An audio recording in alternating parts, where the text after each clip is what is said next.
সবাই হলো জিন ক্লোনিং, গত ক্লাসে আর এক পর্যন্ত পড়ছিলাম। দেখো ক্লোন মানে আমরা জানি কপি করা, তাই না? তারপরে ক্লোন মানে কি বোঝায়? হুবহু প্রতিরূপ। হুবহু প্রতিরূপ সূত্রটা একদম। ক্লোন মানে কি? হুবহু প্রতিরূপ। এখন ক্লোন দুই প্রকার হয়, একটা হচ্ছে জিন ক্লোনিং আর একটা হচ্ছে রিপ্রোডাক্টিভ ক্লোনিং। এটা আমরা পরের পেজে আছে। তো জিন ক্লোনিং মানে হচ্ছে তোমার যে জিনটা দরকার তুমি ওইটারে কপি করবা, ক্লোন করবা। আর রিপ্রোডাক্টিভ ক্লোনিং একটা আছে, ওইটা মানে হচ্ছে তুমি হুবহু একটা আস্ত মানুষকে কপি করে ফেলবা। এখানে বলছে ক্লোন, তো ক্লোন কাকে বলা হয়? এটা ব্র্যাকেট দাও। একই জিনোটাইপ বিশিষ্ট একাধিক জীব বা জীবাংশকে কি বলে? ক্লোন বলে। বলছে একই জিনোটাইপ, কি টাইপ স্যার? একই জিনোটাইপ বোঝো? আমরা ওই যে জুলজি 11 নম্বর অধ্যায়, যেটা অধ্যায়ের নাম কি, জিন তত্ত্ব বিবর্তন আছে না, ওখানে দুইটা শব্দ আছে, একটা শব্দ বলে জিনোটাইপ আর একটা শব্দ আছে ফিনোটাইপ। তো জীবের বাহ্যিক বৈশিষ্ট্যকে বলা হয় হচ্ছে আমাদের ফিনোটাইপ, আর জীবের যে জিনের গঠন এটা কি বলা হয়? যেমন হচ্ছে যেরকম আমরা যেটা করি, ওই যে মটরশুটি গাছের জন্য বড় হাতের টি দ্বারা বোঝায় কি? লম্বা। আর ছোট হাতের টি দ্বারা কি বুঝি? খাটো। তাহলে এই যে খাটো যে বৈশিষ্ট্যটা, এটার আমরা বলি ফিনোটাইপ। আর এই খাটো হয় কোন জিনের জন্য? ছোট হাতের টি এর জন্য। এই ছোট হাতের টিটা হচ্ছে জিনোটাইপ, বড় হাতের টিটা হচ্ছে জিনোটাইপ, কিন্তু লম্বা বৈশিষ্ট্য হচ্ছে ফিনোটাইপ। তো ক্লোন হইতে হবে এমন যে দেখতে একরকম হবে এমন না, তার দেহের ভিতরে যে জিন আছে না, জিনগুলো একরকম হয়ে যাবে। জিন একরকম না হলে দেখতে একরকম কেমন হবে? কথা বলতে পারছি? তো এটা বলছে একই জিন বিশিষ্ট, মানে সহজ কথা জিনোটাইপ মানে জিন। একই জিন বিশিষ্ট একাধিক জীবকে কি বলে স্যার? ক্লোন বলে। তারপর আসে এখানে খালি ক্লোনের ডেফিনেশন লাগছে, যেন আমরা এখান থেকে আর কিচ্ছু দেখাবো না, বারবার খালি ক্লোন ক্লোন কাকে বলে এটাই বলছে। ওই যে এখানে ক্লোনিং এর আর একটা ডেফিনেশন দিয়েছে, ব্র্যাকেট দিয়ে রাখবে। কোনো কাঙ্ক্ষিত জিনকে হুবহু কপি করাকে কি বলে স্যার? ক্লোনিং বলে। আচ্ছা, তারপরে আসো স্যার, দেখো এখান থেকে আবার এখানে জিন ক্লোনিং কাকে বলে, জাস্ট ব্র্যাকেট দিয়ে রাখো। তুমি পরীক্ষা যেটা মনে হয় তুমি এটাই লিখবা। এখন আসো জিন ক্লোনিং। জিন যে ক্লোন করবা, তো জিন লাগবে না তোমার ক্লোন করার জন্য? জিন কই পাবা? তো জিন ক্লোনিং করার জন্য যে জিন আছে, জিনের নাকি তিনটা উৎস আছে। কয়টা উৎস? খালি তিনটে উৎস থাক, তার কিচ্ছু দেখানোর দরকার নেই, পরীক্ষা আসবে না। কিন্তু এটা পরীক্ষা আসতে পারে যে জিন ক্লোনিং এর উৎস কয়টা? তিনটে। এতটুকু জানলে যথেষ্ট। তুমি পারলে মনে যদি তোমার মনে যদি শান্তি না লাগে, তুমি পারলে পড়া দেখছো যে আসার মতো কিনা। কোনোদিন আসবে না পরীক্ষায়। দেন চলে আসো পিসিআর। এটা থেকে এমসিকিউ আসে পিসিআর। পিসিআর এর আরেক নাম একটা পলিমারেজ চেইন রিঅ্যাকশন। পিসিআর আরেক নাম কি? Polymerase chain reaction. Chain reaction মানে তো বুঝি স্যার পর্যায়ক্রমে বিক্রিয়া ঘটবে, তাই না? রিঅ্যাকশন মানে তো বিক্রিয়া। আচ্ছা, তো এখন আসে এটা কোন বিজ্ঞানী আবিষ্কার করছে? কেরি মুলিস। এটা পরীক্ষা প্রচুর আসে। কোন বিজ্ঞানী পলিমারেজ চেইন রিঅ্যাকশন আবিষ্কার করছে? বিজ্ঞানী কেরি মুলিস। এখন এটা মানে কি বোঝায়? পিসিআর মানে যে লেখা আছে কোষ বহির্ভূত ভাবে ডিএনএ ক্লোনিং এর দ্রুততম পদ্ধতি সম্পর্কে রাখতাম। তাহলে ডিএনএ ক্লোনিং যে কথা, জিন ক্লোনিং কিন্তু একই কথা। আমরা ক্লোন করি না, ওই যে জেনেটিক ইঞ্জিনিয়ারিং পদ্ধতি কি করি, একটা জীবের জিন নিয়ে আরেকটা জীবের মধ্যে দিয়ে দিই। তো দিতে হইলে কি জিনটা ক্লোন করা লাগবে না, কপি করা লাগবে না? তো এটাই তো ডিএনএ ক্লোনিং অথবা কি ক্লোনিং, জিন। কিন্তু এটা আমরা কই করি? কোষের ভিতর থেকে তো করি কাজটা পুরোটা। বাট আমরা এখন কি করব? কোষের বাইরে করব। তো এটাই বলছে, ওই যে তুমি বলো যে আমরা যে জেনেটিক ইঞ্জিনিয়ারিং পড়ছিলাম, একটা জীব থেকে আমরা কি করছিলাম, একটা ডিএনএ ডিএনএ একটা অংশ কেটে আনছিলাম, আইনা ব্যাকটেরিয়ার ভিতরে প্রবেশ করেছিলাম। তাহলে সম্পূর্ণ কাজটা কই ঘটতেছে? কোষের ভিতরে। বাট বিজ্ঞানী কেরিমুলিস উনি কোষ ব্যবহার করে এই কাজটা করে নাই, উনি কোষের বাইরে কাজটা করছে। এটা হচ্ছে পলিমারেজ চেইন রিঅ্যাকশন, মানে হচ্ছে কোষের বাইরে জিন ক্লোনিং এর যে পদ্ধতি, এটারে বলা হয় পলিমারেজ চেইন রিঅ্যাকশন। তার মানে এটা এক ধরনের জেনেটিক ইঞ্জিনিয়ারিং, বাট এটা কই হয়? কোষের ভিতরে না বাইরে? বাইরে। আচ্ছা, এখন আসো নেক্সট পেজে আসো। এখানে এসে ওই যে পলিমারেজ চেইন রিঅ্যাকশন, এখানে এসে ওই যে আমরা তিনটা পদ্ধতি বলছিলাম প্রথম অধ্যায়ে, ডিএনএ রেপ্লিকেশন, ডিএনএ ট্রান্সক্রিপশন, আর হচ্ছে ট্রান্সলেশন, তাই না? তো ওই কথাবার্তাগুলো এখানে লেখছে। তো বলছে যে একটা টেস্ট টিউবে আমরা কি এখন কোষে করবো না টেস্ট টিউবে করতেছি? কোষের বাইরে আমরা অলরেডি বলছিলাম, দেখানোর দরকার নেই। একটা জিনের বহু কপি করা যায় কার মাধ্যমে? এটা দিয়ে দিতে পারে যে টেস্ট টিউবে জিনের কপি করা, এটা কোন পদ্ধতি করে? পিসিআর। কারণ আমরা টেস্ট টিউব মানে যে কোষের বাইরে। আচ্ছা, নেক্সট আসো কেমনে করে, এটা দিছে। এইটা পরীক্ষা কোনোদিন আসবে না। কেন আসবে না স্যার? এই পদ্ধতি মানে এটা কি করে? এটা কিন্তু আমরা ওই যে সহজ কথা, এই পদ্ধতিটা অনেকটা কার মতো? ডিএনএ রেপ্লিকেশন আছে না, পুরো ডিএনএ রেপ্লিকেশনের মতো। কিন্তু কয়েকটা তাপমাত্রা আসতে পারে। যেমন ডিএনএ কয় সূত্র থাকে স্যার? নর্মালি আমরা জানি 2 সূত্র থাকে, তাই না? 2 সূত্র আলাদা করা লাগবে না? 2 সূত্র আলাদা করা হয় নাকি 90 ডিগ্রি সেলসিয়াস তাপমাত্রা। এই করে রাখবো। কত ডিগ্রি সেলসিয়াস? তবে আমরা যে ডিএনএ রেপ্লিকেশন করছিলাম সেখানে কিন্তু এরকম তাপমাত্রা দেওয়া ছিল না। ডিএনএ আলাদা করার জন্য হেলিকেজ এনজাইম ছিল, মনে আছে? দেখ এখানে একটা তাপমাত্রা দিচ্ছে, তাপমাত্রা দাও। তো দ্বিসূত্রকে তাপমাত্রা দিলে কয় কয় সূত্র হয়ে যাবে? 1 সূত্র। তারপর আমরা কি করবো? ডিএনএ রেপ্লিকেশন করবো। রেপ্লিকেশন করার জন্য পদ্ধতিগুলো আমরা জানি, 5 প্রাইম প্রান্ত থাকে, 3 প্রাইম প্রান্ত থাকে, আমরা প্রাইমার লাগাইতাম, এই কথাগুলো আছে না? তো এখানে কোন প্রান্তে প্রাইমার যুক্ত করা হয়? প্রাইম প্রান্তে প্রাইমার যুক্ত। স্টার টিস্টার দেওয়া লাগবে না, কারণ পরীক্ষাগুলো আসে না নরমালি। তাহলে কোন প্রান্তে প্রাইমার লাগানো হয়? কারণ প্রাইমার জিনিসটা কি, এগুলো সব বোর্ডেন প্রথমত পড়ানো হয়েছে। তারপর বলে প্রাইমার হচ্ছে একটা একটা সুতা, আরএনএ সুতা, এটার মধ্যে কি থাকে? ক্ষার থাকে। এডিনিন গুয়ানিন সাইটোসিন ক্ষার থাকবে, আরএনএ সুতা। কারণ এটা কি করে? এটার কাজ হচ্ছে রেপ্লিকেশনটা শুরু করে দেওয়া। এটার কাজ কি? রেপ্লিকেশনটা শুরু করে দেওয়া। আচ্ছা, এখন আসো এই প্রাইমার মধ্যে ক্ষার কয়টা থাকতে পারে? প্রাইমার মধ্যে ক্ষার থাকে দেখো 12 থেকে 15টা ক্ষার থাকতে পারে, সরি 12 থেকে 20টা ক্ষার থাকে। আচ্ছা, এখন আসো, আর এই প্রক্রিয়া কোন এনজাইম সহায়তা করবে? যেহেতু ডিএনএ রেপ্লিকেশন করতেছি, তাহলে এনজাইমের নাম কি হবে? DNA polymerase. এগুলো সব আমাদের ছিল, আমাদের DNA replication. DNA polymerase 1, DNA polymerase 2, DNA polymerase 3। আচ্ছা, এখন আসো, এটা নাকি সহজ উপায়, তো সহজ শব্দটা দাগ দাও। এমসিকিউ দিয়ে রাখতে পারে নিচের কোনটা পিসিএ সম্পর্কে সঠিক, তখন দিয়ে রাখবে একটা অপশন। এটা কঠিন উপায়, এটা কঠিন না সহজ?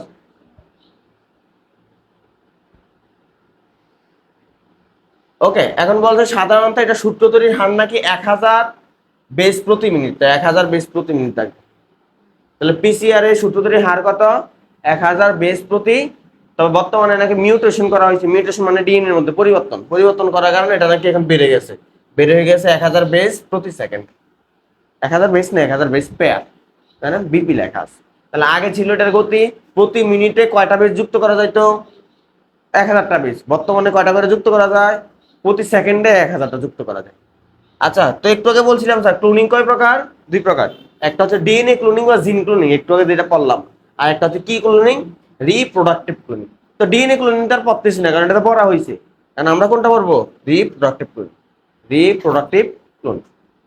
আচ্ছা, রিপ্রোডাক্টিভ ক্লোনিং মানে কি? জিন ক্লোনিং মানে হচ্ছে একটা নির্দিষ্ট জিন দিয়ে খালি কপি করবা। আর রিপ্রোডাক্টিভ ক্লোনিং মানে হচ্ছে আস্ত একটা প্রাণীরে তুমি ক্লোন করে ফেলবে, আস্ত একটা উদ্ভিদে ক্লোন করা যাবে। এবং এটা সম্ভব, তুমি চাইলে তোমার মতো করে হুবহু একটা মানুষ তুমি এখন বানাইতে পারো, একদম হুবহু তোমার মতো। মানে তোমার বয়স এখন কত, ধরো কত, 17 না 18? 17। ঠিক 17 বছর পর ও দেখতে আজকে তুমি যেমন হুবহু, তুমি যা যা করতে পারো ঠিক ও তাই তাই করতে পারো। এটা করা যায়, তবে এটা আইনে নাই আর কি, করার নিয়ম নাই। আমি একটু নোটটা ওপেন করি, হ্যাঁ। আচ্ছা, খেয়াল করো স্যার, রিপ্রোডাক্টিভ ক্লোনিং মানে কি? আস্ত একটা কারে ক্লোন করে ফেলবো স্যার? প্রাণীকে। আস্ত একটা প্রাণীকে আমরা ক্লোন করতে পারবো। এখন বলছে দেখো, জনন পদ্ধতিতে দাতা কোষের ডিএনএর মাধ্যমে তার হুবহু প্রতিচ্ছবি সম্পন্ন নতুন প্রজন্ম সৃষ্টি করা। তার মানে সহজ কথায় একটা প্রজন্মের হুবহু প্রতিচ্ছবি সম্পন্ন নতুন প্রজন্ম সৃষ্টি করা কি বলে? Reproductive clone. তুমি কি একটা জিনরে ক্লোন করবে না আস্ত একটা প্রাণীরে ক্লোন করবা? আস্ত একটা প্রাণী, এটা কি বলে? Reproductive cloning. তো এইভাবে হচ্ছে করা হয়েছিল প্রথম একটা প্রাণী, ওইটার নাম ছিল একটা ভেড়া। ভেড়ার নাম ছিল ঢুলি ভেড়া। ঢুলি ভেড়া শব্দটা একদম 5টা দিয়ে রাখো। তাহলে প্রথম রিপ্রোডাক্টিভ ক্লোনিং বা এইভাবে হচ্ছে কপি করে একটা প্রাণীর সৃষ্টি করা হয়েছিল, নাম কি এটার? ঢুলি ভেড়া। এখন কেমনে করছিল এটা আমার জানা লাগবে। তো করার একটা পদ্ধতি আছে, দেখো। ফার্স্ট একটু এখানে টোটাল 4টা ভেড়ার কথা আসবে। কয়টা ভেড়া? 4টা। প্রথমে একটা ভেড়া নিছে, ওই ভেড়াটার স্তন গ্রন্থি শব্দটাতে বললো একদম, কি গ্রন্থি? স্তন গ্রন্থি থেকে একটা কোষ নিছে। ওই ভেড়াটার বলা হয় দাতা কোষ। ওই ভেড়ার কোষটারে কি কোষ বলছে? ভেড়াটা হচ্ছে দাতা ভেড়া। কি ভেড়া? তাহলে দেখো আমি প্রথমে একটা ভেড়া নিচ্ছি, এটা হচ্ছে 1 নম্বর ভেড়া। 1 নম্বর ভেড়া, প্রথম ভেড়া। ও প্রথম ভেড়ার কোন গ্রন্থি থেকে আমরা কোষ নিব? স্তন গ্রন্থি থেকে কোষ নিব। স্তন গ্রন্থির কোষ নিচ্ছি, স্তন গ্রন্থির কোষ। ওকে স্যার, কোষের ভিতরে নিউক্লিয়াস থাকে না থাকে না? থাকে। এবার আমরা আরেকটা ভেড়া নেবো, এটা হচ্ছে 2 নম্বর ভেড়া, দ্বিতীয় ভেড়া। দ্বিতীয় ভেড়া হচ্ছে গ্রহিতা ভেড়া। কি ভেড়া স্যার? গ্রহিতা। আর প্রথম ভেড়াটা ছিল কি ভেড়া? দাতা। সে হচ্ছে দিছিল, দিবে। কি দিবে দেখবো আমরা এখন। এখন এই দ্বিতীয় ভেড়ার কি কোষ নিব জানো? অন্য হচ্ছে ডিম্বাণু কোষ। কি কোষ নিব স্যার? ডিম্বাণু। ধরো ডিম্বাণু তো নিউক্লিয়াস আছে না নাই? আচ্ছা, আমি এটার কালারটা একটু চেঞ্জ করে দিই, দুই কালার দিলাম। আচ্ছা, তাহলে দুইজনে 2টা কোষ নিচ্ছি। একটা হচ্ছে প্রথম বেড়ার কোষ, ওইটা কোন গ্রন্থি থেকে কোষ নিচ্ছি? স্তন গ্রন্থি কোষ। আবার আরেকটা বেড়া নিচ্ছি, ওটা গ্রহিতা কোষ, এটা দ্বিতীয় বেড়া। এটার কোন কোষ নিচ্ছি? ডিম্বাণু কোষ। এবার আমরা যেটা করব, এই দাতা বেড়ার যে নিউক্লিয়াসটা আছে না স্যার? দাতা বেড়ার নিউক্লিয়াসটা রাখবো না, নিউক্লিয়াসটা আমরা বাইর করে ফেলবো। কি করে ফেলবো স্যার? নিউক্লিয়াসটাকে বাহির করে ফেলবো। এই যে নিউক্লিয়াসটা আমি বাইর করে ফেলছি, এখান থেকে বাইর করে ফেলছি, নিউক্লিয়াসটা বাইর করে ফেলছি। তাহলে কি নিউক্লিয়াসটা ওখানে থাকবে? নিউক্লিয়াসটা থাকবে না।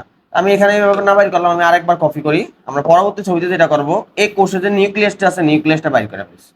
ঠিক আছে স্যার, কি করছি স্যার? একটা প্রথম বেড়া নিয়েছি, এটা স্তন গ্রন্থির একটা কোষ নিয়েছি, পরবর্তীতে কোষের নিউক্লিয়াসটা রাখছি না, বাইর করে ফেলছি।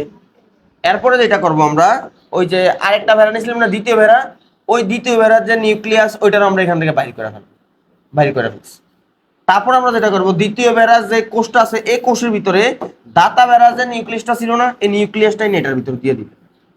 কি করছি আমার বলো তো, একটা ভেড়া নিছি, ওই ভেড়ার স্তনগ্রন্থি নিছি, নিয়ে ওইটার কোষের স্তনগ্রন্থির একটা কোষ নিছি, কোষের নিউক্লিয়াসটা বাইর করে ফেলছি, খালি কোষটা আছে।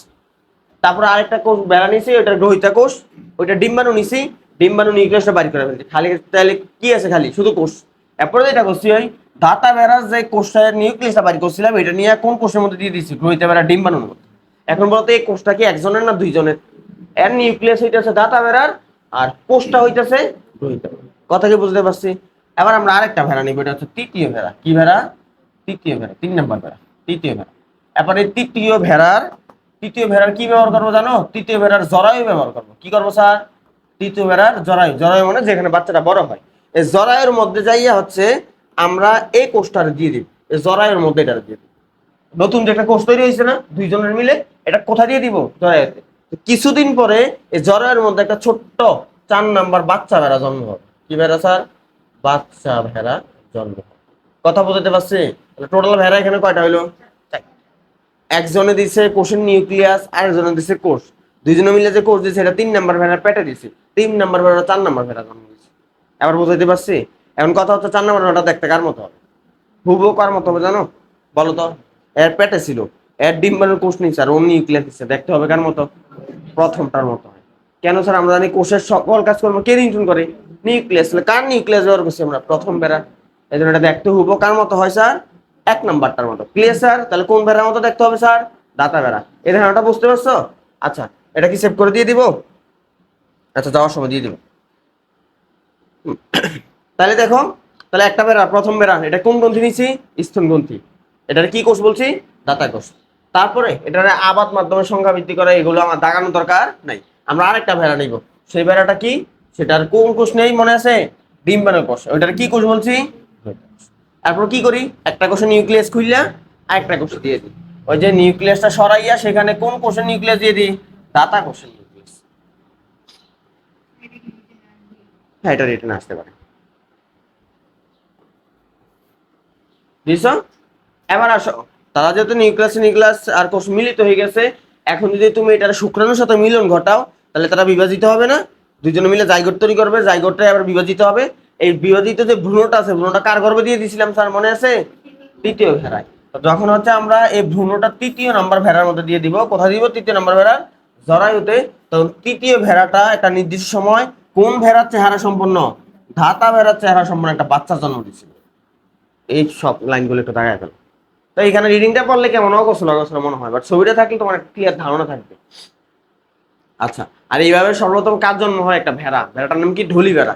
এই জন্য বলা হয় ঢোলি হচ্ছে প্রথম রিপ্রোডাক্টিভ ক্লোনিং এর উদাহরণ। আর এইভাবে নাকি মানব ক্লোনিং ও করা সম্ভব হইতেছে, মানে মানুষেরও ক্লোন করা যায়। তুমি ইচ্ছা করলে এরকম একটা মানুষ বানাইতে পারবে, তবে এটা আইনে নাই। তুমি যদি এইভাবে করো তাহলে তো তোমার তো যারা হচ্ছে ছাত্রলীগের আছে ওরা তো দেখা গেছে বঙ্গবন্ধুর বানায় বসে থাকবে, তাই না? বঙ্গবন্ধুর কবর হয়ে হাড্ডি মাড্ডি চুল টুল যা আছে কিছু না কিছু একটা বাইর করবে, ওইটা পরে এটা দিয়ে বানায় বসে থাকবে। আচ্ছা, কিছু মানুষ হাসিনারও নিয়ে আসবে, তাই না? আচ্ছা, তো রিকম্বিনেন্ট ডিএনএ আর হচ্ছে পিসিআর, একটু আগে তো বললাম পিসিআর আর রিকম্বিনেন্ট ডিএনএ দুইটার মধ্যে পার্থক্য কি? নরমালি আমি বলি যে পার্থক্য তোমাদের পড়ার দায়িত্ব, বাট এটা একটু পড়াই দিই, এটা রিটেনে আসে। তো রিকম্বিনেন্ট ডিএনএ আর পিসিআর এর মধ্যে পার্থক্য কি? তো রিকম্বিনেন্ট ডিএনএ এটা ছিল কোষের ভিতরে আমরা কি করতাম? জিন ক্লোন করতাম। আর পিসিআর কি কোষের ভিতরে করি না কোষের বাইরে করি? একটু আগে বলছি, যারা যারা আসে নয় পরে আসতো।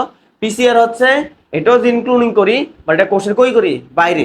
এটা জিন ক্লোনিং করি, বাট এটা কই করি? কোষের ভিতরে। এই দুইটা হচ্ছে মূল তফাৎ। তো দেখো, ক্লোনিং, এই রিকম্বিনেন্ট ডিএনএ টেকনোলজি, এখানে নির্দিষ্ট জিন বা ডিএনএ খণ্ডকে ক্লোনিং করানো হয়, প্রকাশ ঘটানো হয়। তো ক্লোনিং দাগ দাও, প্রকাশ দাগ দাও। ক্লোনও করি, প্রকাশও ঘটাই। আর পিসিআর বা পলিমারেজ চেইন রিঅ্যাকশনে আমরা শুধুমাত্র ক্লোনিং করি, কোনো প্রকাশ ঘটাই না। এই শব্দটা একদম স্যার একটু আগে আমরা বলছিলাম পিসিআর কই ঘটানো হয় বলছিলাম? গবেষণাগারে, তাই না? গবেষণাগারে। তো গবেষণাগারে যেটা প্রকাশ মানে ক্লোন ঘটানো হয়, এটা কোনোদিন প্রকাশ করা হয় না, এটা তারা গবেষণার কাজে ব্যবহার করে। কথা বলতে পারছি? স্যার রিকম্বিনেন্ট ডিএনএ যে ইনসুলিন তৈরি করে না, গত ক্লাসে যে আমরা রিকম্বিনেন্ট ডিএনএ প্রযুক্তি পড়ছি, ইনসুলিন তৈরি করছে, এটা কি তারা রাখা দিছে নাকি মানুষের কল্যাণের জন্য ছেড়ে দিচ্ছে বাজারে? ইনসুলিন ছেড়ে দিছে না, সবাই ব্যবহার করতেছে। তারপর এখানে ক্লোন যেমন করা হয়েছে, মানুষের ইনসুলিন তৈরি জিন কই আছে, অগ্নাশয় করছে। তো এটা কপি করে এটা ক্লোন করছে, ক্লোন করে ইনসুলিন তৈরি করছে, করে বাজারে ছেড়ে দিছে, প্রকাশও ঘটাই দিছে, মানে সবার কাছে এটা ছেড়ে দিছে। বাট পিসিআর এর মাধ্যমে যে ক্লোনিং করা হয়, একটু আগে বলছি না ডলিরে, এটা তো তোমার কাছে মনে হয় ডলিরে ক্লোন করে কি বাজারে ছেড়ে দিব এটা? তো ওইটাই বলছে আর কি, যে পিসিআর এর মাধ্যমে যে আমরা ক্লোন করি, এটা আমরা বাজারে ছাড়বো না, মানুষের মধ্যে প্রকাশ করবো না, এগুলো বিজ্ঞানী নিজেদের কাছে রাখা দেয়, গবেষণা করে। যদি দেখা যায় মানুষের কল্যাণে আনা যায়, তখন এটা ছাড়ে। কথা বলতে পারছি? তার মানে একটা ক্লোন আর প্রকাশ দুইটাই করা যায়, আর একটা খালি ক্লোনিং করানো। এখন এটা কোষের ভিতরে হয়, আর এটা কোষের বাইরে। তো যেটা কোষের ভিতরে এটা বলে ইনভিভো, আর যেটা বাইরে এটা বলে ভিট্রো। তা বাইরে শব্দটা গোল দাগ দাও, আর অভ্যন্তর শব্দটা গোল দাগ। তারপরে ব্যাক্টর মনে আছে, বাহক লাগতো, একটা ব্যাকটেরিয়া লাগতো না, বাহক। তাহলে এখানে ব্যাক্টর দরকার। ব্যাক্টর মানে কি? বাহক। বাহক দরকার, কিন্তু এখানে কোনো বাহক লাগে না, পিসিআর কোনো বাহক লাগে না।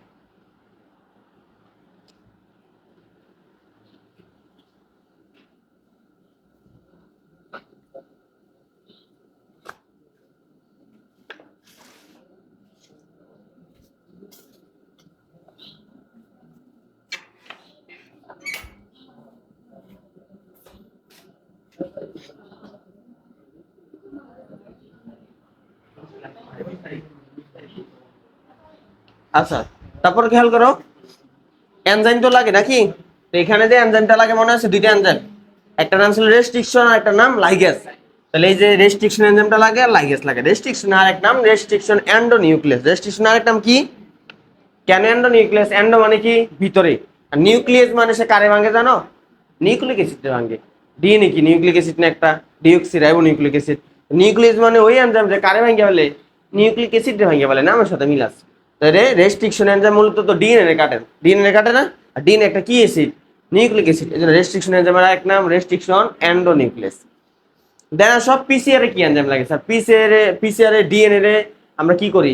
ফটোকপি করি, সহজ কথা, বা ডিএনএ রেপ্লিকেশন করি। আর ডিএনএ রেপ্লিকেশন কি এনজাইম লাগে? DNA polymerase. তো এখানে লাগবে কি? DNA polymerase. আচ্ছা, দেন আসলে জেনেটিক ইঞ্জিনিয়ারিং এর ক্ষেত্রে স্যার এটার ভূমিকা হচ্ছে কম, কারণ স্যার এটা মানুষের কোনো কাজে আসে না, বিজ্ঞানী খালি গবেষণা কাজে ব্যবহার করে। আর এটা যেহেতু আমরা প্রকাশও করে ফেলি, ক্লোনিংও করি, এজন্য এটা হচ্ছে মানব জীবনে ভূমিকা বেশি, তার মানে এটা ভূমিকা অধিক শব্দটা থাকবে। এই হচ্ছে পার্থক্য। পারবা না? আমাদের লাস্ট পড়া বলতে আমাদের এই অধ্যায়ে পড়ার টপিক হচ্ছে চারটা। একটা হচ্ছে টিস্যু কালচার, ধাপ আর টিস্যু কালচার ব্যবহার, আর একটা হচ্ছে জেনেটিক ইঞ্জিনিয়ারিং ধাপ, জেনেটিক ইঞ্জিনিয়ারিং ব্যবহার। তো আমরা এখন কোথায় চলে আসছি? যে জেনেটিক ইঞ্জিনিয়ারিং যে পড়লাম, এটার ব্যবহার কি আমার। ওকে, তো এগুলো সব রিটেনের জন্য পড়া আছে। তবে মজার বিষয়, আমরা এখন ইনসুলিন তৈরি করবো, ইন্টারফেরন তৈরি করবো, বিভিন্ন ওষুধ তৈরি করবো, বাট একটা ধাপও আমার পড়া লাগবে না। কেন? তৈরি করার ধাপ আমরা পরে ফেলছি। যেগুলো ডিএনএ প্রযুক্তি ধাপ করছি না, ওই এখন তুমি যেই মেডিসিনে তৈরি করতে চাও সবগুলোর ধাপ একরকম, সেম সিস্টেম। তা আসো, আমরা কি কি ব্যবহার আসে এখন রিটেনের জন্য না, রিটেন যখন আসবে আমি বলবো রিটেন যখন দেখবো। আর সেখানে বলছে উপকারী দ্রব্য। তো এখান থেকে সেটা দেখো, তামাক গাছে হ্যাপাটাইটিস বি ভ্যাকসিন তৈরি করা যায়। পাশিসটাতে রেখে এমসিকিউতে আসবে যে হ্যাপাটাইটিস বি ভ্যাকসিন তৈরি করা যায় কোন গাছ থেকে? তামাক গাছ থেকে। এবার চলে আসো নেক্সট, এগুলো এমসিকিউর জন্য আসবে স্যার। লবণাক্ততা সহিষ্ণু শব্দটা দেখ দাও, পিনাট শব্দটা কোন দাগ লিস্টে দিয়ে রাখো। এমসিকিউ আসবে লবণাক্ততা সহিষ্ণু উদ্ভিদ কোনটা? পিনাট গাছ। সে লবণাক্ত পানির মধ্যে বসবাস করতে পারে। এবার আসে ক্ষতিকার পোকামাকড়, এখানে সে দেখ দাও বিটি কটন। স্যার বিটি কটন শব্দ অর্থ কি জানো? তুলা গাছ। তো বিটি মানে হচ্ছে একটা ব্যাকটেরিয়ার নাম, ওই যে ব্যাকটেরিয়ার নাম নিচে দেওয়া আছে দেখো, বেসিলাস থুরিনজিয়েন্সিস। ব্যাকটেরিয়ার নাম কি? এই ব্যাকটেরিয়ার সাহায্যে ওই কটন গাছটারে পোকামাকড় প্রতিরোধী করা গেছে। মানে আমাদের যে তুলা গাছ আছে না, তুলা গাছের মধ্যে পোকা আক্রমণ করে তুলা নষ্ট করে ফেলতে পারে। বাট এই বেসিলাস থুরিনজিয়েন্সিস নামক যে ব্যাকটেরিয়া, এটা থেকে একটা জিন নিয়ে কোন গাছে দিয়ে দিছে? তুলা গাছ। এখন ওই তুলা গাছের মধ্যে পোকামাকড় আক্রমণ করতে পারে না, এই জন্য এই তুলা গাছের নাম এখন কি নামে ডাকা হয়? বিটি কটন। এরকম আমাদের একটা বেগুন তৈরি করা হয়েছে, বেগুনের নাম দিয়েছে বিটি বেগুন। বিটি বেগুন না, বিটি বেগুন। আচ্ছা, দেন আসো আগাছানাশক। কি নাশক? আচ্ছা, আগাছানাশক। দেখো স্যার, আগাছা মানে কি? বড় বড় গাছ না ছোট ছোট গাছ? ছোট ছোট গাছ। তো ছোট ছোট গাছের কি বলে জানো? বিরুৎ। বিরুৎ, বিরুৎ নাম শুনছো না? বিরুৎ, গুল্ম, উপগুল্ম, বৃক্ষ। বিরুতের ইংরেজি নাম কি? হার্ব। নাম শুনছো? Herb, HCRB, herb. হার্ব শব্দের বাংলা অর্থ হচ্ছে বিরুৎ। এই যে দেখো লেখা আছে হার্বিসাইড। কি সাইড? তার মানে সাইড মানে হচ্ছে মেরে ফেলা, মানে যে হার্বেরে মেরে ফেলে তারে বলা হচ্ছে হার্বিসাইড, বাংলায় বলে আগাছানাশক। কথা বুঝতে পারতেছ? ওই যে জহির রায়হান লিখছিল না স্টপ জেনোসাইড, নাম শুনছো না? জেনোসাইড মানে কি? গণহত্যা। ওইরকম আর কি। তো দেখবা জিনিস যদি তুমি অর্থ বুঝতে পারো, দেখবা অতিরিক্ত কিছু মুখস্থ করা লাগতেছে না, অথচ এটার মিনিং যদি না জানো তোমার কাছে মনে হবে এটাও কঠিন তোমার কাছে, অথচ শব্দের অর্থ জানলে কিন্তু ঠিকই পারা যায়। যাই হোক, তো এরকম হার্বিসাইড প্রতিরোধী একটা উদ্ভিদ তৈরি করা হয়েছে, উদ্ভিদের নাম হচ্ছে সোয়াবিন। কি উদ্ভিদ? ট্যামসে কিন্তু আসবে যে হার্বিসাইড প্রতিরোধী উদ্ভিদ কে স্যার? সোয়াবিন। কথা হচ্ছে হার্বিসাইডটা একটা মেডিসিনের নাম, মেডিসিনটার নাম কি? নাম তো দেয় নাই, দিছে। মেডিসিনের নাম হচ্ছে গ্লাইফসেট, এটা একটা ওষুধের নাম। এই ওষুধটা দিলে হচ্ছে আগাছা মারা যায়। কে মারা যায়? এখন এটা নিয়ে কিছু কথাবার্তা আছে, আসতেছি আমি। তা আসো, এখন আমার পড়াটা লাগবে যে আমরা রিকম্বিনেন্ট ডিএনএ প্রযুক্তির ব্যবহার করবো না, তো ব্যবহারগুলো আলাদা আলাদা করে পড়া যায়। আপনি দেখবেন কৃষি ক্ষেত্রে পড়বো, চিকিৎসা ক্ষেত্রে পড়বো, আরো কয়েকটা ক্ষেত্র আছে ওই ক্ষেত্রে পড়বো। তো ফার্স্টে কি ক্ষেত্রে পড়তেছি? কৃষি ক্ষেত্রে। স্যার অনেক অনেক পরে স্কিপ করা লাগবে, মানে রিডিং পড়া, ওই যে কৃষিকে বই পাচ্ছ তোমরা? হ্যাঁ, কৃষি, হ্যাঁ, 7 8 যে কৃষিকে বই আছে ওটা পিছনে দেখবো যে গুরুত্ব টুরুত্ব লিখছে, অনেক রিডিং পড়া দিয়ে রেখে দেয় না, অনেকটা হচ্ছে এই টাইপের। যাই হোক, ক নাম্বার ট্রানজেনিক উদ্ভিদ। কি উদ্ভিদ? তো ট্রানজেনিক উদ্ভিদ তো আমরা জানি যে ওই যে জেনেটিক ইঞ্জিনিয়ারিং এর মাধ্যমে যে উদ্ভিদটা তৈরি করি, এটা কি উদ্ভিদ নামে ডাকি? আমরা ট্রানজেনিক উদ্ভিদ নামে ডাকি। যাই হোক, এখানে এসে ওই যে তুলা গাছের কথা বলছে, আমরা বলছি তুলা গাছের মধ্যে কে আক্রমণ করতো? পোকার নাম, পোকার নাম দেয় নাই তো লাগবে না। যাই হোক, পোকা আক্রমণ করলে তুলার ফলন হ্রাস পাইতো। তো কোন ব্যাকটেরিয়া থেকে জিনটা নিছে স্যার? বেসিলাস থুরিনজিয়েন্সিস। বেসিলাস, এটা সংক্ষেপে আমরা বলি বিটি ব্যাকটেরিয়া। কি ব্যাকটেরিয়া? আর তার ফলে এখন তুলা গাছের নাম কি? তুলা গাছ আছে না, ট্রানজেনিক তুলা গাছ হয়ে গেছে। তো এগুলো আমরা বুঝি, এগুলো দেখানোর দরকার নাই। যাই হোক, তারপর আসলে বর্তমানে আমেরিকা চাষকৃত ভুট্টা 40 ভাগ, তুলার এত ভাগ, সোয়াবিনের এত ভাগ নাকি ট্রানজেনিক প্রকল্প। আর আমেরিকাটা দিয়ে কি আমার কোনো কাজ আছে? যখন এগুলো পরীক্ষা আসে, এগুলো দাগানোর দরকার নেই। আচ্ছা, এখন এটা এটা আছে বর্তমানে এই পর্যন্ত কয়টা উদ্ভিদকে ট্রানজেনিক প্রক্রিয়ায় রূপান্তর করা গেছে? 60টা। এটা একটু কোন দেখবেন, তবে আমি কোনোদিন আসতে দেখিনি, এই জিনিসটা দিলাম। এবার আসো, গেল আগাছা নিধনকারী। একটু আগে বললাম হার্বিসাইড, আগাছা নাশক বলছি না? তো আগাছা নিধনকারী উদ্ভিদ। তো এখানে সে গ্লাইফসাইডের কথাটা বলছে, গ্লাইফসাইড পাশিসটা দিয়ে রাখো। এটা একটা আগাছা নিধনকারী ওষুধ। এখন এটা দিয়ে কয়টা গাছে মারা যায় জানো? পৃথিবীতে নাকি মারাত্মক 78টা আগাছা আছে। কয়টা আগাছা? 78টা। এই 78টার মধ্যে এটা 76টারে মারতে পারে। কয়টার মারতে পারে? তাহলে কয়জনের মারতে পারে না? দুইজনের, দুইটা উদ্ভিদের মারতে পারে না। তাহলে অবশ্যই দুইটা উদ্ভিদের মধ্যে কোনো না কোনো এরকম একটা জিন আছে, যে জিনটার কারণে হইতেছে এই গ্লাইফসেট ওই উদ্ভিদের উপর কাজ করতে পারে না। নাকি আছে না? অবশ্যই তো আছে, না থাকলে স্যার এটা কেমনে বাইসে থাকলো? 76টা আগাছার মধ্যে এই গ্লাইফসেট দিলে আগাছাগুলো মারা যায়। তো কয়টা আগাছা মারা যায় না? দুইটা। তাহলে ওই দুইটা আগাছার মধ্যে অবশ্যই কিছু না কিছু জিন আছে, কোনো না কোনো জিন আছে। বিজ্ঞানীরা প্ল্যানিং করছে ওই জিনটা যদি আমি বাইর করে আনতে পারি, দেখবো যে যারা কৃষি কাজ করে গ্রামে, আহ ধান লাগাইলে ধান খেতের মধ্যে খেলে ধান থাকে না, সাথে কিছু আগাছাও উঠে যায়, কিছু ঘাস ওঠে না? তো তুমি যে সার দিতেছ, এই সারগুলো কি গেলে ধান গাছ নিতেছে নাকি ঘাসও নিয়ে ফেলতেছে? তো এটা কি তোমার লস প্রজেক্ট না? ঘাস যদি বেশি থাকে ধানের ফলন কি ভালো হবে না? কারণ এই জন্য আগাছা উঠে ফেলে, তো উঠাইতে একটা খরচ লাগে না? যে যে যে লোক দিয়ে রাখে, দেখা যাচ্ছে এখন বর্তমানে কি বলে তোমাদের এলাকায়, মানে যারা ঘরে কাজ করে, কামলা কামলা বলে? যাই হোক, একটু নেগেটিভ, মানে শুনতে একটু নেগেটিভ লাগে। যা কাজের লোক, তাই তো?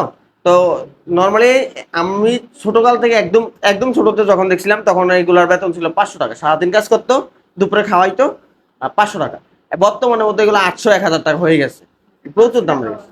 হ্যাঁ, আছে হয়তো বা, মানে যারা কাজ পায় না, না পাইয়া করে। বাট 800 1000 টাকার নিচে এখন বর্তমানে এগুলা কেউ কাজ করতে চায় না। চিন্তা করো, তুমি যদি 2টা কাজের লোক, তাও দেখবা একটা কাজের লোক লাগাইলে হ্যাঁ 2 দিন লাগাই ফেলে। আগের মতো আর কাজ করতে চায় না এরা, সবাই এখনই হয়ে গেছে। তো প্রচুর টাকা ইনভেস্ট হয় স্যার। ধান যারা চাষ করে আমি বুঝি না, ওরা চাষ করে কি লাভ হয়? মানে একটা পুরো লস প্রজেক্ট স্যার। এবং এই যারা ধান চাষ করে ওরা খুব কম উন্নতি করতে পারে, সত্য কথা যেটা। আমি যদি বলি 2022 সালে, কে কইছে এইসব? সহজ করে প্রমাণ করে দিই। লাস্ট আদমশুমারি হয়েছে 2022 সালে। 21 সালে হওয়ার কথা ছিল, 22 সালে হয়েছে, করোনার কারণে হইতে পারে না আর কি। 22 না 23, 22-এই। তো 22 সালে যে আদমশুমারির রিপোর্ট অনুযায়ী যে বাংলাদেশের সবচাইতে ধান উৎপাদনকারী বিভাগ কোনটা, জেলা কোনটা জানো? ময়মনসিংহ। আবার ওই রিপোর্ট অনুসারে, মানে ওই আদমশুমারি রিপোর্ট অনুসারে, জনসংখ্যা রিপোর্ট অনুসারে বা শিক্ষা ক্ষেত্রের রিপোর্ট অনুসারে বাংলাদেশের সবচাইতে আহ দারিদ্র জেলা কোনটা জানো? বিভাগ কোনটা? জেলা না, বিভাগ কোনটা? ময়মনসিংহ। বাংলাদেশের সবচেয়ে দারিদ্র জেলা কোনটা জানো? জামালপুর। তা আমার কথা না স্যার, এটা আদমশুমারির কথা। প্রমাণ হয়েছে, আর কিছু বলা লাগবে স্যার? সবচেয়ে বেশি ধান তারাই উৎপাদন করে, আর তারাই সবচেয়ে বেশি পাটা চাষ করে স্যার। এগুলো অর্থকরী ফসল বলা হয়, কিন্তু আসলে ওই রকম মূল্য তারা পায় না, সত্য কথা যেটা, মূল্য পাওয়া যায় না স্যার। তোমাদের এই জামালপুর দেখা গেছে, আমি ওই গ্রামের দিকে মেলান্দর দিকে বা দেখা গেছে ওই দিকে গেলে শাকসবজি আছে না স্যার, স্যার 2 মুঠা 3 মুঠা সবজি 10 টাকায় বিক্রি করে। কেমনে পোষে স্যার? একটা চকলেট কিনতে গেলে তো 10 টাকা দিয়ে ভালো চকলেট পাওয়া যায় না, ওই জায়গায় 3 মুঠা সবজি শাক কেমনে 10 টাকা বিক্রি করে? ফুলকপি বিক্রি করতে না পারে 1 টাকা করে বিক্রি করে দিতেছে গরুরে খাওয়ার জন্য। তো তুমি যদি ভালো, আমরা ঠিকই তো 50-60 টাকা দিয়ে কিনা লাগতেছে একটা ফুলকপি, লাগতেছে না? কিন্তু মেইন কথা হইতেছে দারিদ্রতা তখন কাটবে না যখন এটা যে মানে যে মূল স্তর থেকে খাদ্যটা উৎপাদন হইতেছে তারা যদি প্রাপ্য মূল্য না পায় কোনোদিন উন্নতি আসবে না। টাকা যদি স্যার, টাকার ইনভেস্টমেন্ট যদি বড় লোকের মধ্যে থাকে তাহলে তো এটা হইলো না। এটা সর্বপর্যায়ে মানুষের মধ্যে যখন যাবে তখন দেশের উন্নতি হবে। যাই হোক, তো ওনারা চিন্তা ভাবনা করলো যে এই গ্লাইফসেট যদি এখন তুমি যদি চিন্তা করো, ওই যে ধান ক্ষেতের মধ্যে আগাছা নাশক আসছে, সরি আগাছা আছে, তুমি আগাছা মারবা, মারার জন্য দিয়ে দিলা গ্লাইফসেট, না আগাছা মারতে যায় তো ধান গাছও মরে যাবে। ওই ওষুধ দিলে কি ধান গাছ মরে যাবে না? লাভ হইলো নাকি? না হিতে বিপরীত। তা এখন তুমি কি করবা, যে ওই যে 2টা আগাছা মরে নাই, ওই 2টা আগাছা থেকে জিন নিয়ে ধান গাছের মধ্যে দিয়ে দিচ্ছে। এবার যদি তুমি ধান গাছের উপর স্প্রে করো, ধান গাছটা মারা যাবে না, ঘাসগুলো ঠিকই মারা যাবে। কথা বুঝতে পারছি? এইভাবে কারে করা হয়েছে? ধানের কিন্তু করা হয় না, কারে কাছে? সয়াবিন গাছে। সবার তো করা সম্ভব না, তাই না? তো এইভাবে 78 টাকা গাছের মধ্যে 76টা বলছে। এখন বলছে যে ওই যে আগাছা জন্ম নেই, এগুলো কথাবার্তা আমরা জানি, এগুলো আমাদের দাগানোর দরকার নাই, এইসব ছবি টবির দিকে তাকানোর দরকার নাই, এগুলো তোমার লাগবে না। তো এটাই বলছে যে কত ব্যাকটেরিয়া আছে, একটা এনজাইম আছে যে এনজাইমটা কারে ভাঙিয়ে দিতে পারে স্যার? গ্লাইফোসেটে ভাঙিয়ে দিতে পারে। তো ওই বিজ্ঞানীগণ ব্যাকটেরিয়া থেকে জিনটা নিয়ে রিকম্বিনেন্ট প্রযুক্তি ব্যবহার করে 2টা গাছের মধ্যে দিচ্ছে, তুলা গাছ আর সয়াবিন গাছে দিচ্ছে। তাহলে গ্লাইফোসেট প্রতিরোধী কে কে আছে? তুলা আর সয়াবিন। আচ্ছা, তো গ্লাইফোসেট এটা একটা হার্বিসাইড, বক্স করে রাখ, বললাম এর আগে একবার আমরা দাগাইছি, এটা একটা কি সাইড? হার্বিসাইড, হারব্রে মেরে ফেলে। অবশ্য গুণগত মান উন্নয়ন, কি মান উন্নয়ন? গুণগত মান উন্নয়ন। তো অস্ট্রেলিয়ায় ভেড়া পালন একটা কি ব্যবসা? উত্তম ব্যবসা, এগুলো তাকাইতে চাইও না।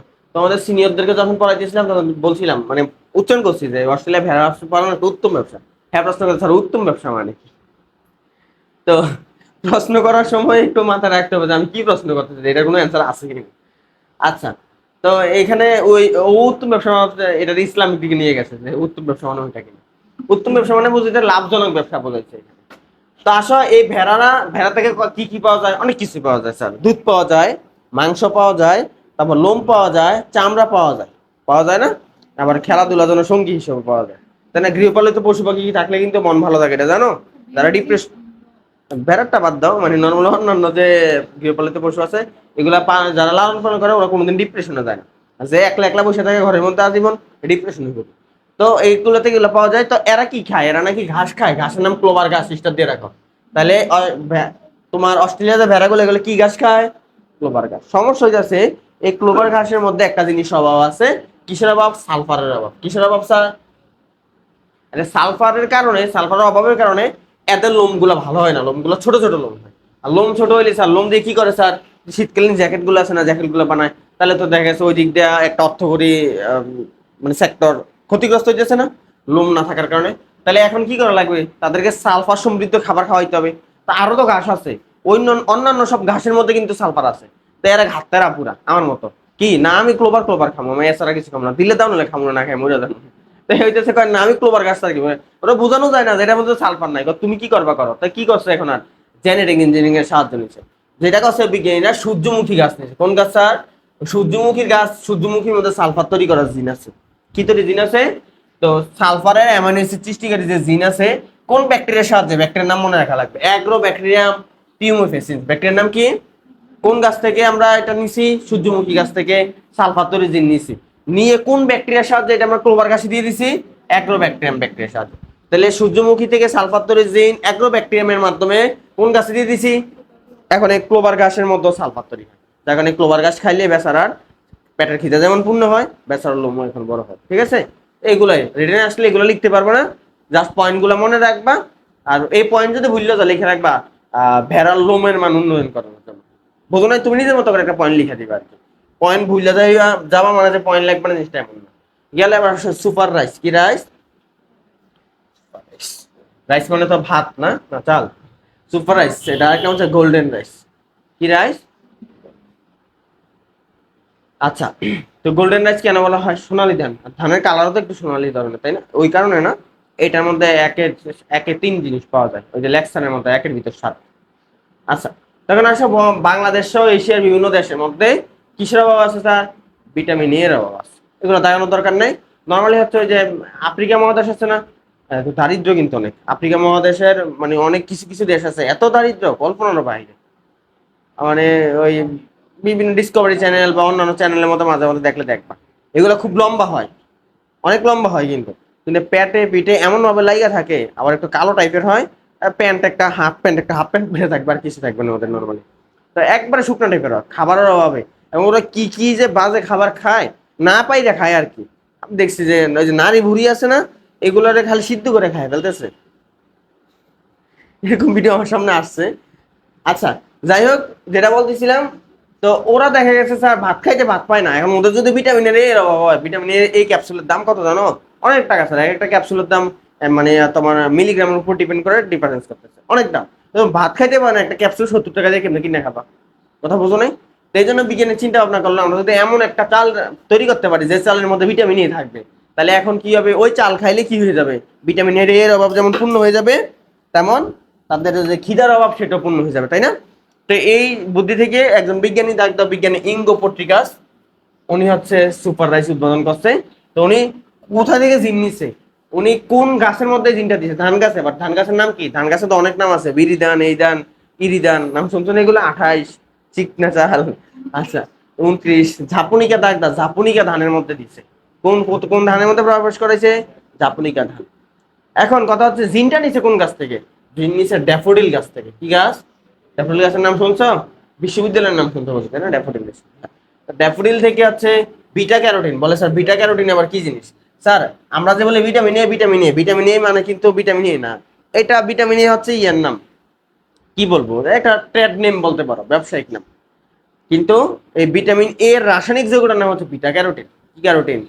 তোমরা কি যে রিবোফ্লেভিন নাম শুনছো? তারপরে হচ্ছে আমাদের ওই যে ফলিক অ্যাসিড নাম শুনছো না? সায়ানোকোবালিন নাম শুনছো না? যে ফলিক অ্যাসিড ভিটামিন বি 9, তো নাম হচ্ছে ভিটামিন বি 9, কিন্তু রাসায়নিক নাম কি? Folic acid.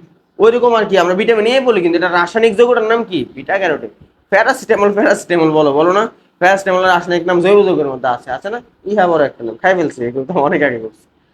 তাইলে এই ড্যাফোডিল কি, তোমরা তো রেসপন্স নাই, তার মানে কি প্যারাসিটামলের রাসায়নিক নাম জানো না তোমরা? জৈব যৌগ পড়ো না এখনো? আচ্ছা, এত দেরি করলে কেমন হবে? ড্যাফোডিল থেকে কি নিছে? বিটা ক্যারোটিন তৈরির জন্য কয়টা জিন নিছে স্যার? 4টা জিন, স্টার দিয়ে রাখো। মানে ভিটামিন এ তৈরির জন্য 4টা জিন নিচ্ছে। আবার শুধু ভিটামিন এ যে দিছে এমন না স্যার, আয়রনের তৈরির জন্য জিন দিচ্ছে। কি তৈরির জন্য? আয়রন। গর্ভবতী মায়েদের আয়রনের দরকার হয় না স্যার? ওদের কিন্তু আয়রনের অভাব হয় বেশি, রক্ত শূন্যতা হয়। তাহলে আসো, আয়রন তৈরির জন্য 3টা জিন দিচ্ছে, এটা বাসস্থাতে। তাহলে বিটা ক্যারোটিনের জন্য 4টা জিন, আয়রন তৈরির জন্য কয়টা জিন? একটা।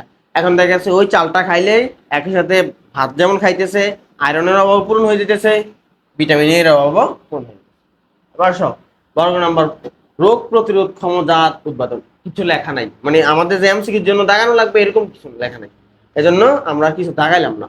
রোগ প্রতিরোধ ক্ষমতার জন্য লেখা ওই গাছের নাম লিখে দেবো, তাইলে হবে। লেখার দরকার কি? অনেকগুলা পয়েন্টের অভাব নেই, একটা বাদ দিলে কিছু হবে না। আর নাই কিছু এটাই, তাই না? নাইট্রোজেন সংবন্ধন এটা লাগবে। কি সংবন্ধন? আচ্ছা, তো তোমরা তো জানো উদ্ভিদে যে অত্যাবশ্যকীয় মৌলগুলো আছে, এর মধ্যে একটা নাইট্রোজেন আছে না? নাইট্রোজেন একটা কি জাতীয় পদার্থ? মানে গ্যাসীয় পদার্থ, তাই না? কারণ নর্মালি কই থাকে এটা? আমরা বলছিলাম যে 3টা পদার্থ বাদে বাকিগুলো সে কই থেকে গ্রহণ করে? মাটি থেকে। 3টা কে কে? Carbon, hydrogen, oxygen. তাহলে নাইট্রোজেন কই থেকে? মাটি থেকে তো করে থাকে। আচ্ছা, তাহলে এখন আসে যেটা, যে নাইট্রোজেন সংবন্ধনকারী ব্যাকটেরিয়া। নাইট্রোজেন সংবন্ধনকারী ব্যাকটেরিয়া বলতে বোঝায় ওই ব্যাকটেরিয়া নাইট্রোজেন জমায় রাখতে পারে। কি জমায় রাখতে পারে? তো নর্মালি হচ্ছে উদ্ভিদের গাছ, উদ্ভিদের ওই যে সিম জাতীয় গাছ আছে না, ওদের গাছের গোড়ার মধ্যে নোডিউল, গোল গোল নোডিউল থাকে। ওরা ওইটার মধ্যে কি জমায় রাখতে পারে? নাইট্রোজেন জমায় রাখতে পারে। এখন ধরো, নর্মালি আমরা ফ্রিজ কেন রাখছি স্যার?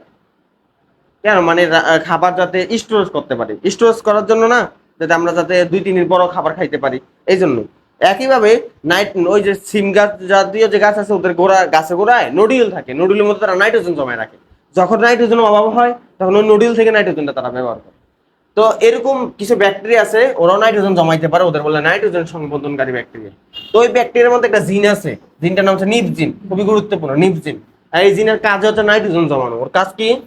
নাইট্রোজেন জমা। এখন এই নিপজিন ব্যাকটেরিয়া হতে নিপজিনটা নিয়ে কোন ব্যাকটেরিয়াতে প্রবেশ করানো হয়েছে? ইকোলাই ব্যাকটেরিয়াতে। কোন ব্যাকটেরিয়াতে? ইকোলাই। এখন কেন করা হয়েছে স্যার? একটু আগে যে ব্যাকটেরিয়াটা, এটা ছিল বায়বীয় ব্যাকটেরিয়া। কি ব্যাকটেরিয়া? আর এটা বায়বীয় ব্যাকটেরিয়া থেকে কোন ব্যাকটেরিয়া দিয়ে দিয়েছে? ইকোলাই। ইকোলাই বসবাস করে মাটিতে। কই বসবাস করে? এখন স্যার বায়বীয় ব্যাকটেরিয়া কি মাটিতে থাকে না বায়ুতে থাকে? কিন্তু উদ্ভিদে যে নাইট্রোজেন গ্রহণ করে, নাইট্রোজেন গঠিত সার দেয় না, ইউরিয়া সার, নাইট্রোজেন উদ্ভিদ গ্রহণ করে কি দিয়ে? মাটি দিয়ে। তাহলে আমার এই যদি এই বায়বীয় ব্যাকটেরিয়াটা বায়ুতে না থেকে মাটিতে থাকতো তাহলে আমার সুবিধা হইতো, এত আর বা মাটিতে আসে না। এই জন্য ওর যে জিনটা কোন ব্যাকটেরিয়া দিয়ে দিছে? আর ইকোলাই কই থাকে? মাটিতে। এখন ইকোলাই যদি নাইট্রোজেন জমায় জমায় রাখে, এই ইকোলাই থেকে গাছের শিকড় কি করতে পারবে? নাইট্রোজেন নিয়ে নিতে পারবে না। কথা বলতে পারছি কেন এক ব্যাকটেরিয়া থেকে আরেক ব্যাকটেরিয়া? তার মানে এটা একটা ব্যাকটেরিয়াতে ছিল ওই জিনটা, আরেকটা ব্যাকটেরিয়া দিয়ে দিচ্ছে, আর ওই ব্যাকটেরিয়াটা কই বসবাস করে? মাটিতে। যার কারণে ও যখন নাইট্রোজেন জমায় রাখে, উদ্ভিদ শিকড় দিয়ে নাইট্রোজেন নিয়ে নিতে পারে। আচ্ছা, দেন আসো। যার কারণে এখন আমাদের আর যদি এই কাজটা যদি করা যায়, তখন আমাদের আর ওই নাইট্রোজেন ঘটিত সার প্রয়োগ বেশি করা লাগে। কারণ সার প্রয়োগ করলে এটা যেমন উপকারী দিক আছে, অপকারী দিকও আছে, তোমরা এগুলো জানো। দেন আসো দ্যুতিকারী উদ্ভিদ সৃষ্টি, যেটাও এক্সাম্পল আমি সবসময় দিতাম আর কি, জেনেটিক ইঞ্জিনিয়ারিং পড়াইতে গেলে এটার এক্সাম্পল দিতাম। দ্যুতিময় উদ্ভিদ সৃষ্টি আমাদের নেক্সট ক্লাসের চ্যাপ্টার, এটা অফ হয়ে যাবে। নেক্সট ক্লাস পুরোটা লাগবে না, আধা ঘন্টা শেষ হয়ে যাবে। আচ্ছা, দ্যুতিময়, দ্যুতি, দ্যুতি মানে কি? আলো, তাই না?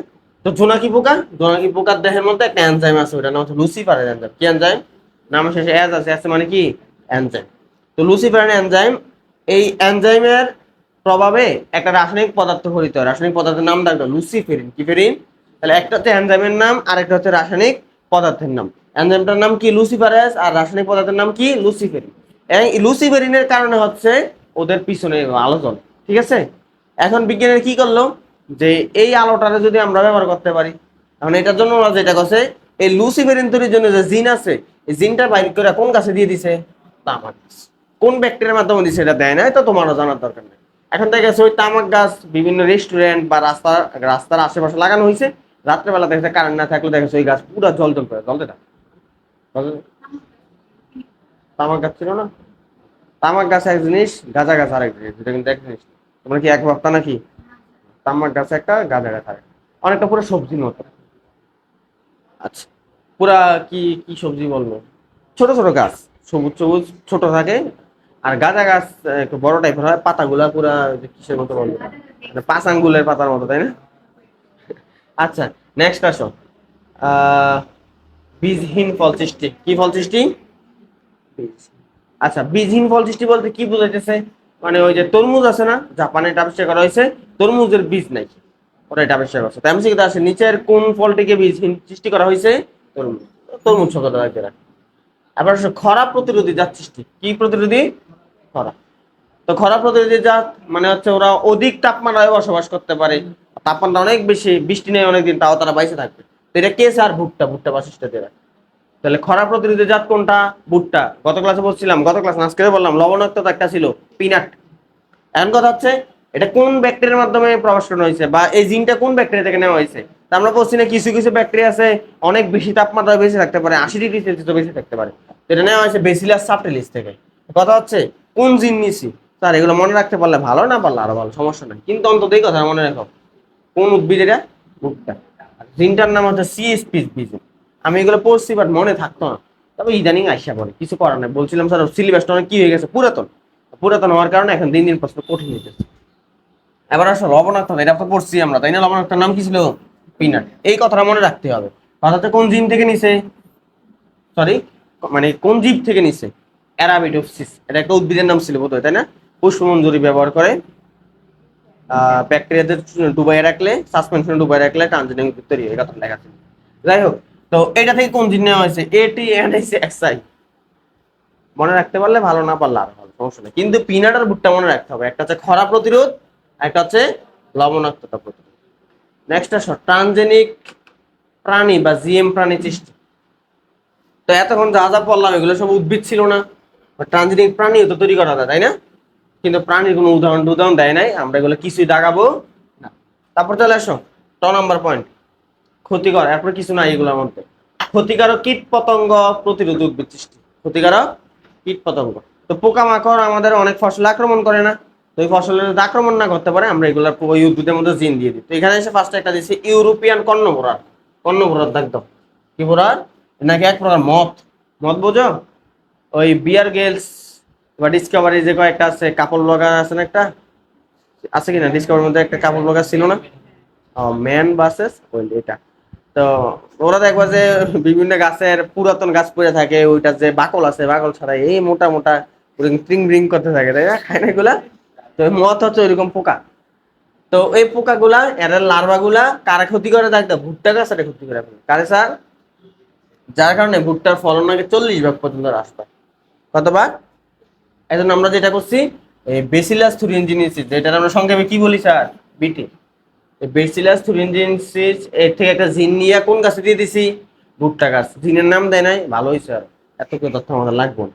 তো এই ব্যাকটেরিয়া থেকে দিছে, এখন আর ওই মত আমাদের ভুট্টার কি করতে পারে না, আক্রমণ করতে পারে না। তো আর এইগুলো কিচ্ছু লাগবে না, এগুলো কিচ্ছু নাই, পালে পড়ে থাকতে পারে। আবার আসো, বিটি বিটি বেসিলাস মানে এই ব্যাকটেরিয়া দিয়ে একটা কথাবার্তা বলছে, এটা নাকি মৃত্তিকা বাস। আমরা এটা কই বসবাস করে, মাটিতে। দেন এটা নাকি বড় আকৃতির ব্যাকটেরিয়া, বড় আকৃতির শব্দ লাগবে, আর কিছু লাগবে না।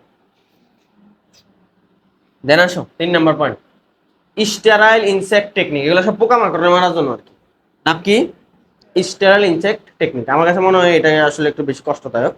কষ্টদায়ক কারণ হচ্ছে স্টেরাইল মানে হচ্ছে বন্ধা, কি স্যার, বন্ধা মানে যার সন্তান হয় না আর কি। তো এখানে যেটা করে পোকামাকড় বন্ধা করে দেয়, বাবার বন্ধা করে সে মাইরা ফেলতাও ভালো আছে, তাই না, বন্ধা করার কি দরকার। তো এটা পূর্ণরূপটা দেখ দাও, SIT পূর্ণরূপ হচ্ছে স্টেরাইল ইনসেক্ট টেকনিক। তার মানে ইনসেক্ট মানে পোকামাকড়, পোকামাকড়ের বন্ধা করার প্রক্রিয়া। আচ্ছা, তো এটা নাকি একটা আধুনিক জীব প্রযুক্তি, এটা দিয়ে রাখো। এই জায়গাটা এসে আমরা ভুলটা করি, এটা রিকম্বিনেন্ট ডিএনএ প্রযুক্তি না, এটা জীব প্রযুক্তি, বাট রিকম্বিনেন্ট ডিএনএ প্রযুক্তি না। রিকম্বিনেন্ট ডিএনএ প্রযুক্তি কি করি আমরা, ডিএনএ কাটি, ডিএনএ জোড়া লাগাই, তাই না, কিন্তু এটাতেই কাহিনীটা হয় না, এটা জীব প্রযুক্তি। তাহলে মাথায় রেখেছো, এটা সাবধান। যদি এটা আলোচনা করছে কোন কোন জায়গার মধ্যে এসে, রিকম্বিনেন্ট ডিএনএ প্রযুক্তি টপিকের মধ্যে তো আলোচনা করছে, আসলে তোমরা ভুল করে ফেলো, এটা রিকম্বিনেন্ট ডিএনএ প্রযুক্তি না। এটা মানে কি, এটা হচ্ছে পরিবেশ বান্ধব ক্ষতিকর পতঙ্গ নিয়ন্ত্রণ সূত্র থাকবে। এখন কোন বিজ্ঞানীর আবিষ্কার করছে, স্টার দিয়ে রাখো, এটা আসে পরীক্ষায়। বুশল্যান্ড, ক্রিপলিং, বুশল্যান্ড আর এগুলো আসো কি করা হয় এখানে, তার সাথে বড় কষ্টের বিষয়, এখানে স্ত্রী যে পোকা ওইটারে কিছু করা হয় না, এটা পুরুষটারে বন্ধ করে ফেলে। কারে? তো এই পদ্ধতিতে ক্ষতিকারক পতঙ্গের পুরুষগুলোর বন্ধ করা হয়। কারে বন্ধ করে? পুরুষটা। কিভাবে বন্ধ করে? রেডিয়েশনের মতো বন্ধ করে ফেলে। বন্ধ করলে কি সে কি আর জেনারেশন তৈরি করতে পারবে, সে আর জনন করতে পারবে না। তখন ওই প্রজন্ম, এই বাচ্চারা মারা গেলে আর এর পরবর্তী প্রজন্ম পাওয়া যাবে। মানে মারবো যেহেতু একটু কষ্ট দিয়ে মারছে আর কি, যদিও ওর কষ্ট ও বুঝবে, আমরা এটা বুঝার উপায় নেই। তো এটা এই পদ্ধতিতে নাকি বেশিরভাগ মশারা নিয়ন্ত্রণ করা হয়, আর কিছুই লাগবে না এখানে। নেক্সট আসো স্যার, ট্রানজেনিক প্রাণী আর ক্লোন প্রাণী পার্থক্য পারবা না? ট্রানজেনিক প্রাণী মানে কি, একটা প্রাণীর মধ্যে খালি একটা জিন কপি করে দিয়ে দিছো। আর ক্লোন প্রাণী মানে কি, আস্তে একটা প্রাণী কি করে ফেলছো, ক্লোন। এটা উদাহরণ কে ছিল? আর ট্রানজেনিক প্রাণী মানে অন্যান্য যত উদ্ভিদ বা জীব আছে এগুলো। একটু দাঁড়াও, জিএমু কি, আমি এই চিকিৎসা ক্ষেত্রে এক পর্যন্ত যাচ্ছি, চিকিৎসা নাই পড়া নাই অল্প একটু। জিএমু কি? তো জিএমু আমরা কি জানি, জিএমু মানে হচ্ছে জেনেটিক্যালি মডিফাইড অর্গানিজম। তো একই পড়া বারবার, এগুলো কিচ্ছু জানানোর দরকার নাই। একটা এমসিকিউ আছে এখানে, বাংলাদেশের প্রথম জিএমু ফসল কোনটা, আমাদের দেশের প্রথম কোনটা, ফসল তো অনেকগুলোই পড়ছি, আমাদের দেশের প্রথম কোনটা, আমাদের দেশে হচ্ছে বেগুন। কিছু বেগুন পাওয়া যায় না এখন বর্তমানে, দেখো না আশেপাশে, এই ইহা লম্বা লম্বা কিছু বেগুন, ওই যে শীতকালে আসলে দেখবা তোমাদের এই 5 রাস্তার মধ্যে এই যে মূলা পাওয়া যায়, এক মূলে লম্বা লম্বা, মানে এক মূলা কিনলে দেখবার 7 দিন খাই শেষ করতে পারবে না। স্বাদ আছে কোনো, বিন্দু মাত্র স্বাদ লাগে না। অর্থাৎ গ্রামের যে বেগুন গুলা থাকে দেখবা পোকা থাকে, বাঁকা হইয়া থাকে, ছোট ছোট বেগুন, এগুলো খাইতে প্রচুর স্বাদ। 1 কেজি কিনবা তুমি, কাইটা দেখবা 300 গ্রামও পাবা না। মানে আগে তো আমরা গ্রামে ছিলাম, আমি তো জানি গ্রামের প্রত্যেকটা খাবার কোনটা কেমন আমার জানা আছে। এগুলা কিনে আনতাম 1.5 কেজি, আইনা কাটলা আধা কেজি পাওয়া যেত না। অথচ সেই আধা কেজি যে রান্না করা হইতো, এটার অল্প একটু তরকারি দিয়ে হচ্ছে তুমি সম্পূর্ণ খাই ফেলতে পারতে। এখন দেখা গেছে 1 কেজি আনবে, 1 কেজি ফ্রেশ, কিন্তু খাইয়া কোনো স্বাদ নেই। এবং এটা ওদের দোষ না, দোষ আমাদের স্যার। আমরা সবসময় ফ্রেশটাই খুঁজি, আমরা কালার ফুডিং খুঁজি। আমরা যে বাজারের মধ্যে যেই সবজিটা, বেগুন সব দোকানে আছে, কিন্তু যেই বেগুনটা একবার দেখতে ফ্রেশ চকচক করতেছে, এর উপরে পানি মারা আছে, তাই না, দেখে মনে হচ্ছে ইক্ষুন গোসল করে আইছে, তাই না, ওইটারে আমরা খুঁজি। ফ্রেশ নইলে আমরা কিনি না। আর আমাদের ফ্রেশ দেওয়ার জন্য তারা এইসব কাজকর্ম করতেছে। তুমি নিজে দেখো স্যার, তুমি আজকে তোমার বয়স 17-18 হয়েছে, 5 বছর আজ থেকে 10 বছর আগে তোমার খাবারের স্বাদ কেমন লাগতো আর এখন খাবারের স্বাদটা কেমন লাগে? তাহলে আমাদের প্রথম জিএম ফসল হচ্ছে কি স্যার? বিটি বেগুন। প্রথম জিএম ফসল কোনটা স্যার? বিটি বেগুন। কেন বিটি বেগুন দিছে নাম বলো তো? এই বেগুনের মধ্যে কোন ব্যাকটেরিয়া জিন প্রবেশ করাইছে? ওই যে বেসিলাস, এই কারণে জিনের নাম দিছে। হ্যাঁ, জিনের নামটা দেখবা, এই জিনটা আমার পরীক্ষা আসে, যেটা আমাদের দেশের, তো এই জন্য ক্রিস্টাল প্রোটিন জিন। কি প্রোটিন জিন? Crystal protein. ওকে, তারপরে দেখো এই যে প্যারা কিচ্ছু নাই, এই প্যারা পড়া লাগবে না। আর চিকিৎসা ক্ষেত্রে কই, এই যে এইটা আমরা নেক্সট ক্লাসে পড়ব। মানে চিকিৎসা এতক্ষণ কি ক্ষেত্রে বলছি? কৃষি ক্ষেত্রে। তো নেক্সট ক্লাসে আমাদের চ্যাপ্টারটা ক্লোজ হয়ে যাবে, মানে রবিবারে। তারপরে আমরা সিদ্ধান্ত নিব আমরা যে কোন চ্যাপ্টারে যাব। ঠিক আছে?